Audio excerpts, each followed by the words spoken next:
Good morning class. आज हम हमारे नए टेस्ट पेपर का सॉल्यूशन बनाते हैं। हमारा जो टेस्ट फॉर्म नंबर है वो हमारे पास है 024904। ये हमारे पास एसएससी जीडी की टेस्ट सीरीज है जिसमें मैथ्स के टोटल 20 क्वेश्चंस आते हैं। तो चलिए करते हैं आज के पेपर को स्टार्ट। आज के पहले क्वेश्चन से।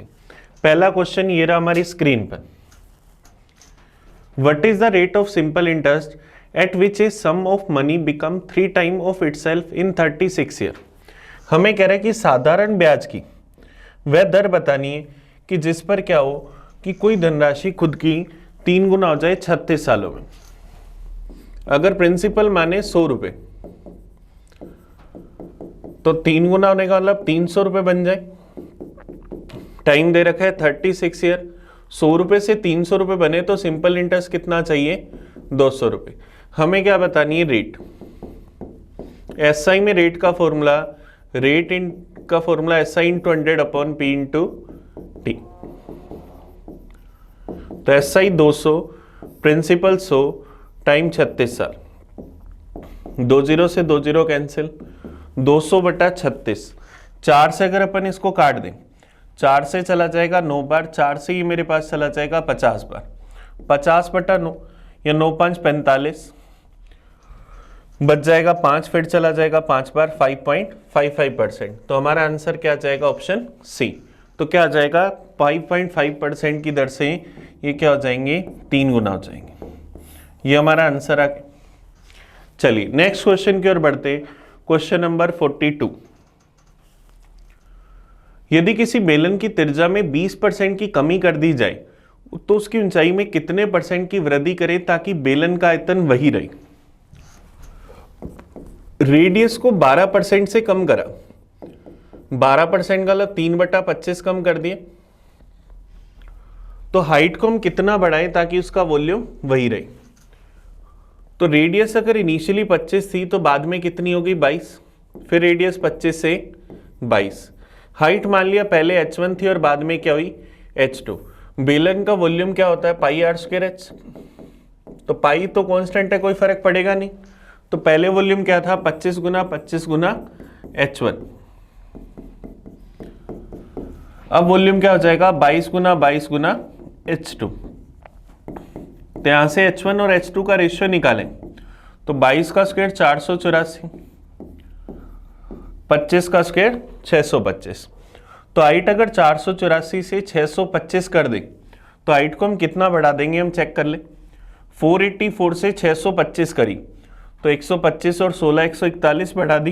किससे? 484 से। परसेंटेज में चाहिए, इंटू करा 100% से। 4 से अगर काट दें 121 बार, 4 से गया 25 बार।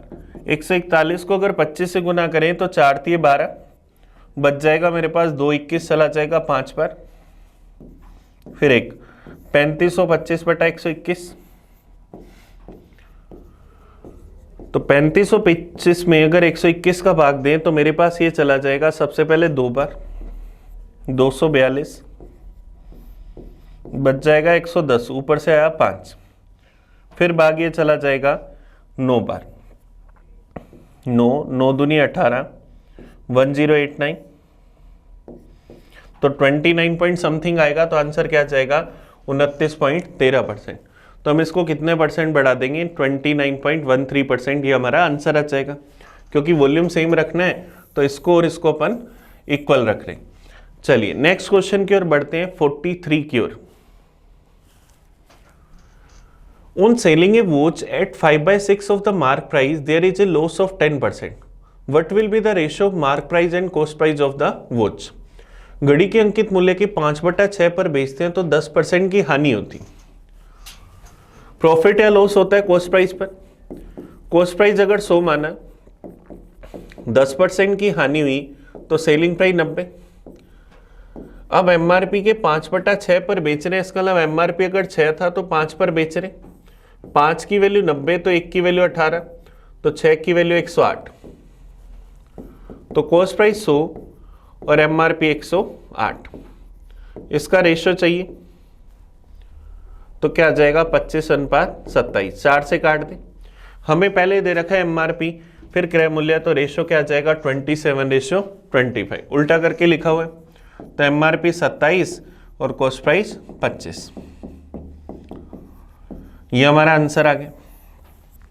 क्लियर है कि? चलिए नेक्स्ट क्वेश्चन की ओर बढ़े, क्वेश्चन नंबर 44 की ओर। हमें कह रहा है when 20% if number is added to 160 then the result is that number only. What is the value of number?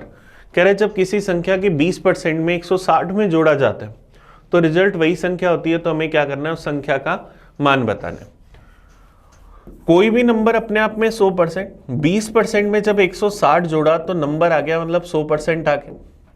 तो 160 की वैल्यू 80%, नंबर चाहिए 100%, तो नंबर क्या आ जाएगा 200।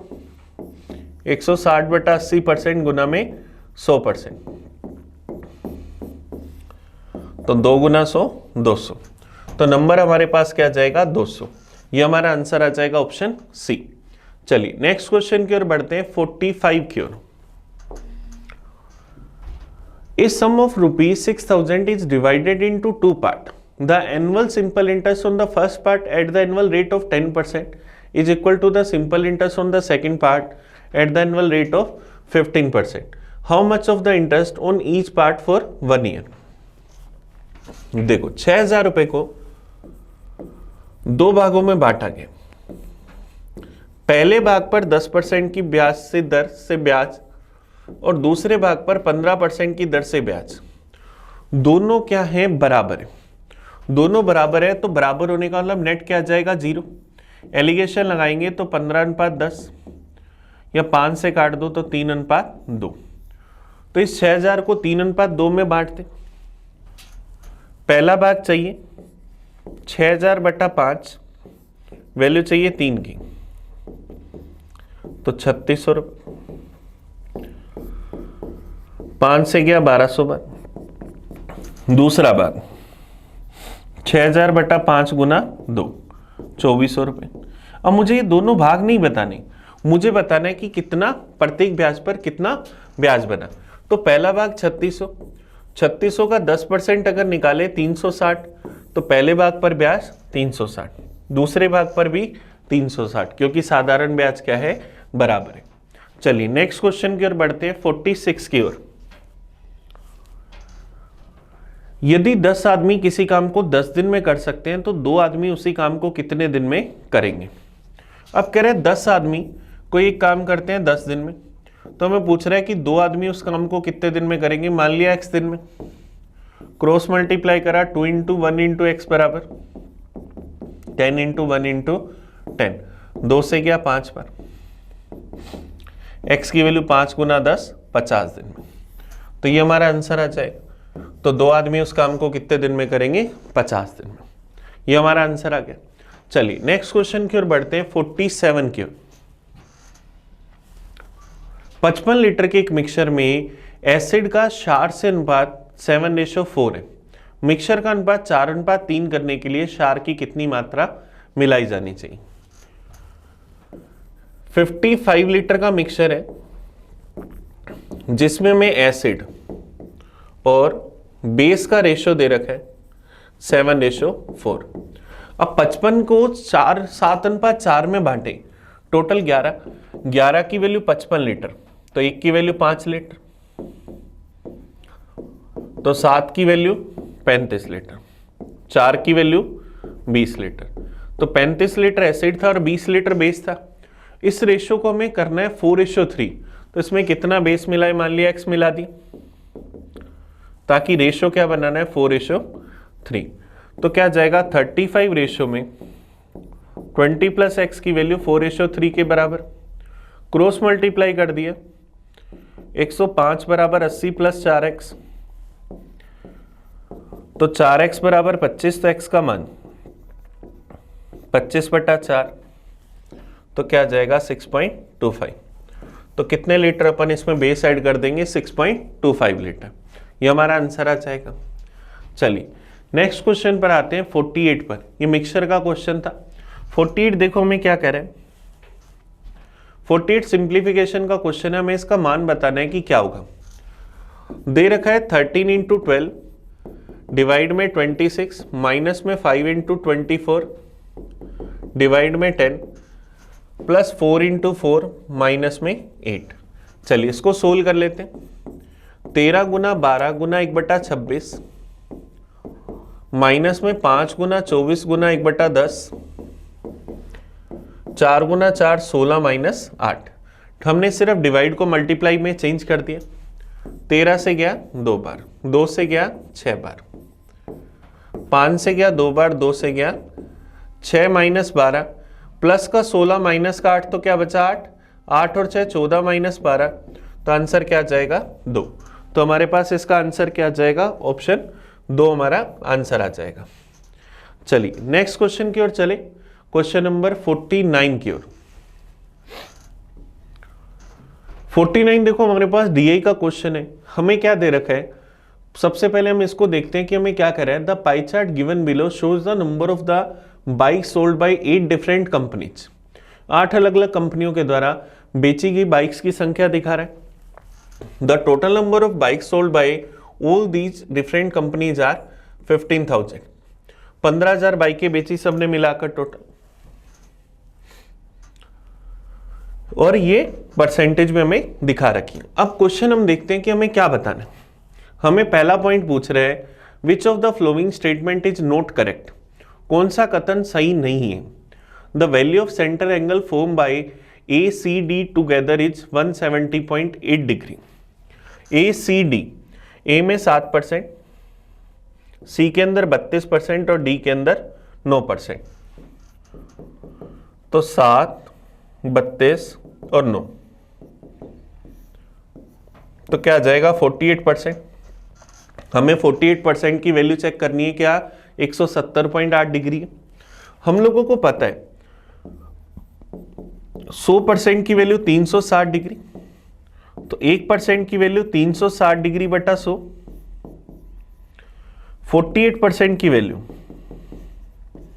360 डिग्री बटा 100 गुना में 48, 0 से 0 कैंसिल। अब इसको अगर अपन मल्टीप्लाई करें, 8 से 48, बच जाएगा 4, 8 3 24, 6 चौक 24, 48 और 4 52, बच जाएगा 5, 4 3 12 और 5 17, 172 बटा 10, तो क्या आएगा 172.8 डिग्री। सही क्या आएगा 172.8 डिग्री। इसका मतलब ये गलत है। फिर सेकंड ऑप्शन और चेक कर लेते हैं। बी, ई, एफ और एच का मिलाकर हमें केंद्रीय कोण का माप बताना है कि क्या होगा। बी में 8 डिग्री, ई के अंदर हमारे पास 14 डिग्री, एफ के अंदर 10 डिग्री और एच के अंदर 15 डिग्री। इन सब का अगर टोटल करें 12 5 17, कैरी आ जाएगी एक 47 डिग्री। हमें 47 डिग्री की वैल्यू चाहिए। 1 डिग्री का मान पता है कि 360 बटा 100, 1% का मान, तो 47% का मान निकाले 360 बटा 100 गुना में 47, 0 से 0 कट गए। 7 6 42, बच जाएगा 4, 7 3 21, 24 45 49, 4 3 12 और 4 16, भाग दिया 10 का, तो 169.2। ये बिल्कुल सही है, पहले वाला गलत है। तो हमें बताना है कौन सा कथन सही नहीं है। तो आंसर क्या आ जाएगा, ओनली फर्स्ट, पहला कथन सही नहीं है, ये हमारा आंसर आ गया। तो ये सारी कैलकुलेशन अपन ने यहाँ इसी क्वेश्चन के साथ ही करी। चलिए नेक्स्ट क्वेश्चन की ओर चलते हैं, 50 की ओर। कह रहा है कि मनीष और पंकज के आय का अनुपात 13:7 है। यदि पंकज को मनीष से 6,000 रुपए कम मिलते हैं तो मनीष और पंकज की कुल आय बतानी है कि क्या होगी। अब देखो ये बड़ा इजी सा क्वेश्चन है। मनीष और पंकज दो लोग हैं और इनकी इनकम का रेशियो 13:7 है। दोनों की इनकम में डिफरेंस 6 का, 6 की वैल्यू 6,000, तो 1 की वैल्यू 1,000। दोनों की टोटल इनकम चाहिए, दोनों की टोटल इनकम 13 और 7 20, तो 20 की वैल्यू 20,000 रुपए। तो आंसर क्या आ जाएगा, ऑप्शन बी, मनीष और पंकज की कुल आय कितनी है, 20,000 रुपए। चलिए नेक्स्ट क्वेश्चन की ओर बढ़ते हैं, 51 की ओर। 25, 40 और 60 का हमें HCF बताना है कि क्या होगा। चलिए अपन इनका HCF निकाल लेते हैं, 25, 40 और 60। तो HCF निकालने के लिए अलग अलग मेथड है, रेशियो मेथड का यूज कर ले। 25, 40 और 60 का रेशियो निकालते हैं। सबसे पहले भाग देते हैं 5 का, 5, 8, 12। इसके बाद भाग नहीं जा रहा, भाग सिर्फ किसका गया, 5 का। तो इनका HCF क्या जाएगा, 5। ऑप्शन डी हमारा आंसर आ जाएगा। चलिए नेक्स्ट क्वेश्चन देखते हैं, 52 नंबर। 23 मेजों का मूल्य 52,840 रुपए। तो इतने रुपए में ऐसे कितने मेज खरीदे जा सकते हैं। अब देखो हमें पता है, हम लोगों को पता है कि 52,840 रुपए में हम कितने टेबल खरीद पा रहे हैं, 23। तो 1 रुपए में कितने टेबल खरीदेंगे, 23 अपॉन में 52840। और हमें खरीदने हैं 16,90,880। इसके कितने टेबल आएंगे, तो 23 बटा 52840 इंटू के अंदर 16,90,880, 0 से 0 काट दिए। चलिए अब इसको सोल्व कर ले। सबसे पहले 4 से काटते हैं। 4 से गया एक बार, फिर चला गया 3 बार, फिर 2 बार, फिर 1 बार। 4 चौक 16, 4 दूनी 8, 1 10 चला जाएगा 2 बार, फिर बच जाएगा 2 28 चला जाएगा 7 बार, ये चला जाएगा 2 बार। अब ये 1321। अब देखो यहां पर अगर अपन देखें ये वैल्यू किससे कट जाएगी, 23 से काट के देखें, या सीधा क्या करते हैं, 42,272 जो आया उसमें 1321 का भाग देते हैं। भाग चला जाएगा 3 बार, 3963। 7 में से 3 गए 4, 12 में से 6 गए 6, ये बचा 264, ऊपर से आया 2, भाग चला गया 2 बार, 2642। पूरा पूरा कट गया 32 टाइम। तो ये 32 टाइम्स कट गया, तो क्या आया, 23 गुना 32, तो 3 दूनी 6। फिर क्या जाएगा, 4 और 9 4 13, कैरी आ जाएगी 1, 736। तो आंसर क्या आ जाएगा, ऑप्शन डी, कि इतने रुपए में कितने टेबल खरीदे जा सकते हैं, कितने मेज खरीदे जाएंगे, 736। ये हमारा आंसर आ गया। चलिए नेक्स्ट क्वेश्चन की ओर चलते हैं, 53 की ओर। क्वेश्चन बड़ा इजी था, बस कैलकुलेशन करने में हमें कुछ थोड़ा सा टाइम लगा। नेक्स्ट क्वेश्चन देखते हैं 53। कह रहा है कि the table given below shows the marks obtain bye 5 students in examination. 5 student के मार्क्स हमें दे रखे, हमें कह रहा है डी के द्वारा प्राप्त किए गए अंक और ई के द्वारा प्राप्त किए गए अंकों का अनुपात। डी के अंक 350, ई के अंक 200, इनका रेशियो चाहिए। 0 से 0 गया, 5 से गया 7 बार, ये गया 4 बार। तो आंसर क्या जाएगा, 7:4। ऑप्शन बी हमारा आंसर आ जाएगा। चलिए नेक्स्ट क्वेश्चन की ओर बढ़ते हैं, क्वेश्चन नंबर 54 की ओर। यदि क्रय मूल्य विक्रय मूल्य का 40% है तो लाभ प्रतिशत बताना है कि क्या होगा। मान लिया कि विक्रय मूल्य 100, तो क्रय मूल्य इसका 40%, इसका मतलब 40। 40 वाली चीज 100 में बेच रहे हैं, तो कितने का प्रॉफिट, 60 का। कितने पर, 40 पर। परसेंटेज में चाहिए, इंटू करा 100% से। 20 से गया 2 बार, ये गया 3 बार। 2 से गया 50 बार, 50 इंटू 3, 150%। तो प्रॉफिट कितना है, 150% का। ये हमारा आंसर आ गया। चलिए नेक्स्ट क्वेश्चन देखते हैं 55। फिर ये हमारे पास देखो सिंप्लीफिकेशन का क्वेश्चन आ गया।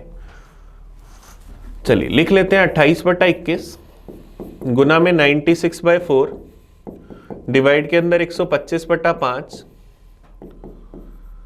गुना में 42/192 प्लस 290/125 माइनस के अंदर 875/3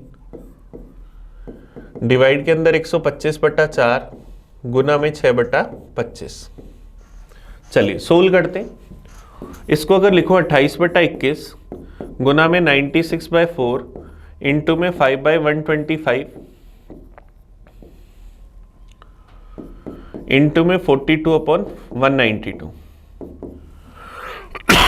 चलिए सबसे पहले इस टर्म को अगर सोल्व करें, 7 से गया 3 बार, 7 से गया 4 बार, 4 से 4 कट गया।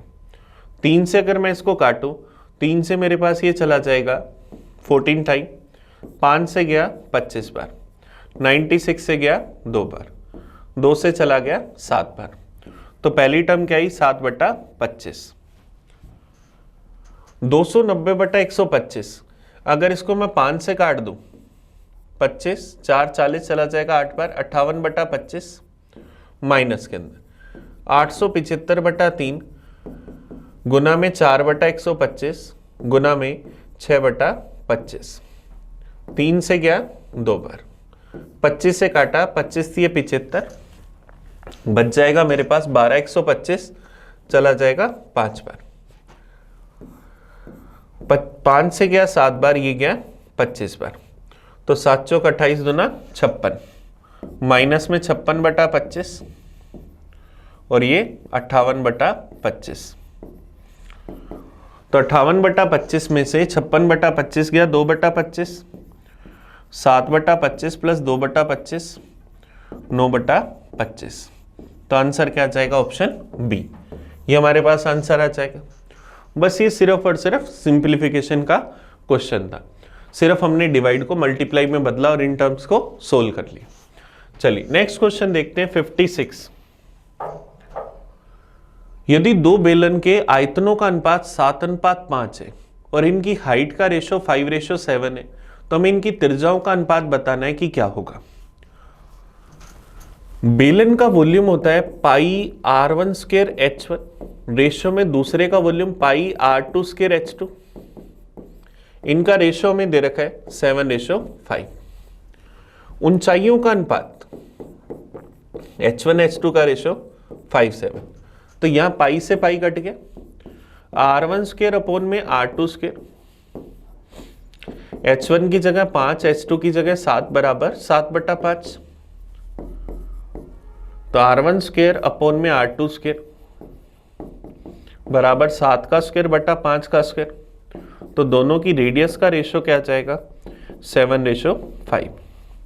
ये हमारा आंसर आ जाएगा। तो दोनों की त्रिज्याओं का अनुपात 7:5, ये हमारा आंसर आ गया। सिर्फ वॉल्यूम का रेशो हमने इक्वल कर दिया।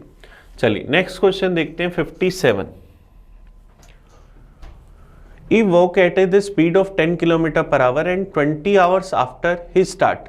B start on his cycle after him at the speed of 15 km/h. How far from the starting point B catch A? A ने स्टार्टिंग पॉइंट से चलना शुरू करा 10 km/h की स्पीड से। 20 घंटे बाद B यहां से चला साइकिल से 15 की स्पीड से, उसका पीछा शुरू करा। तो स्टार्टिंग बिंदु से कितनी दूरी पर बी ए को पकड़ लेगा? मिलने का टाइम अगर निकालें तो relative distance upon relative speed. A को 20 घंटे तक चला दें तो दूरी 20 गुना 10। रिलेटिव स्पीड हमारे पास दोनों सेम डायरेक्शन में जा रही है, तो दोनों की स्पीड का डिफरेंस 5। तो 5 से चला गया 2 बार, 20 × 2 40 घंटे। इसका मतलब क्या होगा? 20 को 40 घंटे बाद पकड़ लेगा। बी की स्पीड है 15 km/h,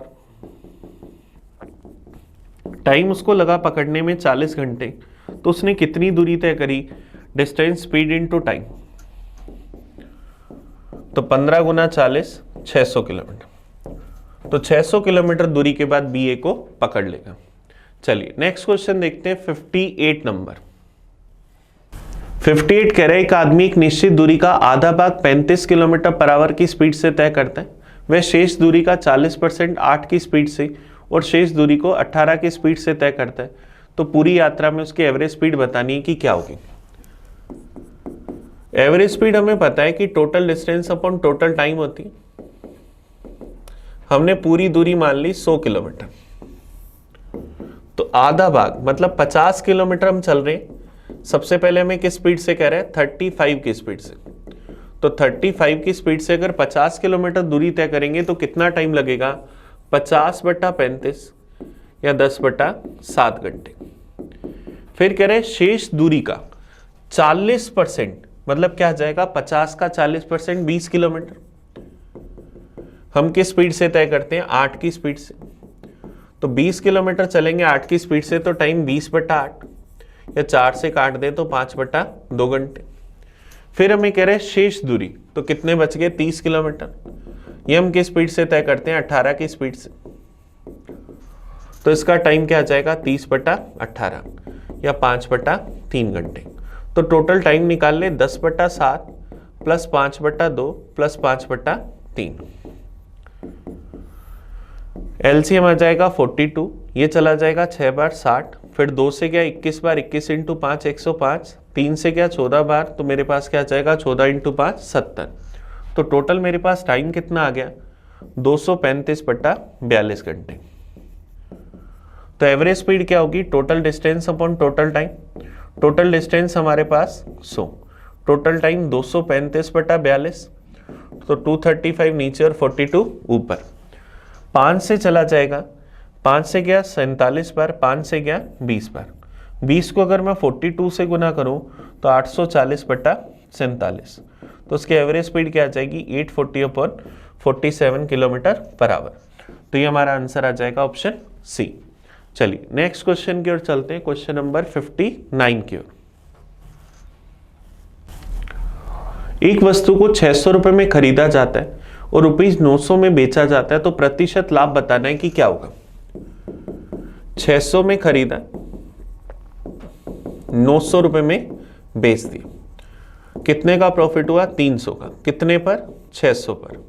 परसेंटेज में चाहिए इंटू करा 100% से, 1/2 की वैल्यू 50%। तो आंसर क्या आ जाएगा ऑप्शन बी। तो कितने परसेंट का लाभ हुआ 50% का। नेक्स्ट क्वेश्चन देखते हैं 60 नंबर। राशि अकेले किसी काम को 10 घंटे में, गोपी अकेले 8 घंटे में और मंजू अकेले 12 घंटे में पूरा कर सकते हैं। वे अगर एक साथ मिलकर काम करें तो इस काम को पूरा करने में उन्हें कितना समय लगेगा। राशि को अकेले काम करने में लगते हैं 10 घंटे, गोपी को अकेले काम करने में लगते हैं 8 घंटे और मंजू को 12 घंटे। हमें बताना है तीनों मिलकर इस काम को कितने समय में कर देंगे। चलिए सबसे पहले टोटल वर्क निकालते हैं। तो टोटल वर्क हमारे पास यहां से क्या आ जाएगा 120 पेड़ आ जाएंगे। राशि को 10 घंटे लगे तो राशि की एफिशिएंसी 12, गोपी को 8 घंटे लगे तो उसकी एफिशिएंसी 15, मंजू को 12 घंटे लगे तो उसकी एफिशिएंसी 10। तो तीनों की टोटल एफिशिएंसी 37। तीनों का टाइम क्या होगा टोटल वर्क अपॉन एफिशिएंसी 120/37। 37 से चला गया 3 बार 111, बच जाएगा 9, तो 3 से ही 9/37 घंटे। ये हमारा आंसर आ जाएगा ऑप्शन डी। तो चलिए आज के पेपर के हमने पूरे 20 क्वेश्चंस का एनालाइज करा। आप इस वीडियो को अच्छे से देखना, बाकी हम करेंगे नेक्स्ट पेपर का सॉल्यूशन, नेक्स्ट क्वेश्चंस को करेंगे। तो मिलेंगे अगली वीडियो में। Thank you.